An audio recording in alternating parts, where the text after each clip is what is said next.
എല്ലാവർക്കും ഒരിക്കൽ കൂടി ഹോം ടിപ്സ് ആൻഡ് കുക്കിങ്ങിലേക്ക് സ്വാഗതം. ഇന്ന് നമുക്ക് വീട്ടിലുള്ള സാധനങ്ങൾ കൊണ്ട് തന്നെ കരിഞ്ഞു പിടിച്ച പാത്രങ്ങൾ എങ്ങനെ എളുപ്പം വൃത്തിയാക്കിയെടുക്കാമെന്ന് നോക്കാം. ഇപ്പോൾ കണ്ട കരിഞ്ഞു പിടിച്ച പാത്രം വൃത്തിയാക്കിയെടുത്തതാണ് ഇത്. ഈ കുക്കറിലേക്ക് ഞാൻ ഏകദേശം 1 ലിറ്റർ വെള്ളം ഒഴിച്ചു കൊടുത്തിട്ടുണ്ട്. അതിലേക്ക് 2 ടീസ്പൂൺ സർഫ് ചേർത്ത് കൊടുക്കുന്നുണ്ട്. നിങ്ങളുടെ കയ്യിൽ ഏത് ഡിറ്റർജൻറ്റ് പൗഡറാണുള്ളത് അത് ഇതിനായിട്ട് ഉപയോഗിക്കാവുന്നതാണ്. അതിനുശേഷം 2 സ്പൂൺ ഉപ്പും കൂടെ ചേർത്ത് കൊടുക്കുന്നുണ്ട്. ഉപ്പ് കുറച്ച് കൂടിപ്പോയാലും കുഴപ്പമൊന്നുമില്ല. ഇത് അടുപ്പത്ത് വെച്ചൊന്ന് തിളപ്പിക്കണം. ഇങ്ങനെ ചെയ്യുമ്പോൾ അടുത്ത് നിന്ന് വേണം ഇത് ചെയ്യാൻ, അല്ലെങ്കിൽ ഇത് പെട്ടെന്ന് തിളച്ച് മറിഞ്ഞ് പോകാനുള്ള സാധ്യതയുണ്ട്. ഇവിടെ ഇപ്പോൾ കുറച്ച് തിളച്ച് മറിഞ്ഞിട്ടുണ്ട്. നന്നായിട്ട് തിളച്ചതിന് ശേഷം ഇതൊന്ന് അടച്ചു വെച്ച് 10 മിനിറ്റ് ചെറുതീയിൽ അടുപ്പത്ത് തന്നെ വെക്കുന്നുണ്ട്. ഇപ്പോൾ തന്നെ വെച്ചിരിക്കുന്ന വെള്ളമൊക്കെ നല്ല കറുത്ത കളറായി വന്നിട്ടുണ്ട്. ഇതിനി കുറച്ച് സമയം അടച്ചു വെക്കാം. ഇങ്ങനെ അടച്ചു വെച്ച് തിളപ്പിക്കുകയാണെങ്കിൽ എല്ലാ ഭാഗവും നല്ലവണ്ണം വൃത്തിയാക്കിയെടുക്കാൻ പറ്റും.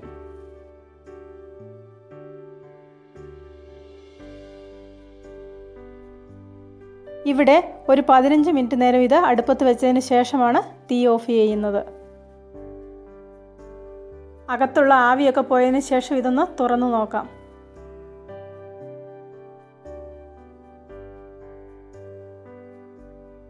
വെള്ളമൊക്കെ ഇവിടെ ഇപ്പം നല്ല കറുത്ത കളറായി വന്നിട്ടുണ്ട്.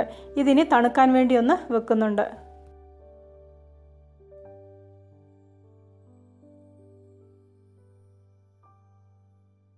ഒരുപാട് കരിഞ്ഞു പിടിച്ചിട്ടുണ്ടെങ്കിൽ സ്പൂൺ കൊണ്ട് ഇതുപോലെ ഒന്ന് ചിരണ്ടി കൊടുക്കാം.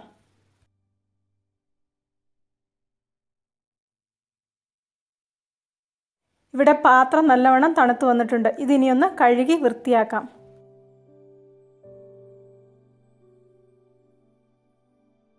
ഇതിനി നിങ്ങൾ ഏത് സാധനം ഉപയോഗിച്ചാണ് സാധാരണ പാത്രം കഴുകുന്നത് അത് ഉപയോഗിച്ച് കഴുകിയെടുക്കാം. ഞാനിവിടെ ഡിഷ് വാഷ് ലിക്വിഡ് ഉപയോഗിച്ചാണ് കഴുകുന്നത്. നിങ്ങൾ ഉപയോഗിക്കുന്ന ഏത് സ്ക്രബ്ബറും ഇത് കഴുകുന്നതിന് വേണ്ടിയിട്ട് ഉപയോഗിക്കാം. ഞാൻ ഏറ്റവും ലൈറ്റായിട്ടുള്ള സ്ക്രബ്ബറാണ് ഇതിന് വേണ്ടിയിട്ട് ഉപയോഗിക്കുന്നത്. ഈ പാത്രത്തിലെ കരിഞ്ഞു പിടിച്ച ഭാഗം നന്നായിട്ടൊന്ന് ഉരച്ചെടുക്കാം.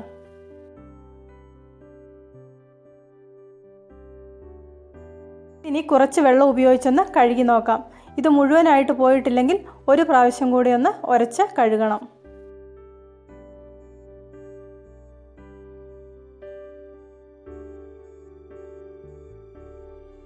ഇവിടെ മുഴുവനായിട്ട് പോയി കിട്ടിയിട്ടില്ല. കുറച്ചുകൂടെ ലിക്വിഡ് ഒഴിച്ച് ഒന്നും കൂടെ ഉരച്ച് കഴുകുന്നുണ്ട്.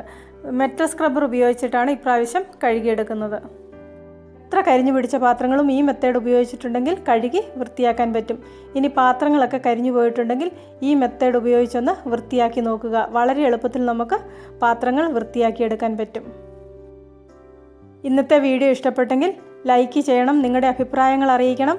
കൂട്ടത്തിൽ ചാനൽ സബ്സ്ക്രൈബ് ചെയ്യാത്തവർ ആരെങ്കിലും ഉണ്ടെങ്കിൽ സബ്സ്ക്രൈബ് ചെയ്യാനും മറക്കണ്ട. സബ്സ്ക്രൈബ് ബട്ടൺ ക്ലിക്ക് ചെയ്യുമ്പോൾ റൈറ്റ് സൈഡിൽ ഒരു ബെല്ലൈക്കൺ വരും.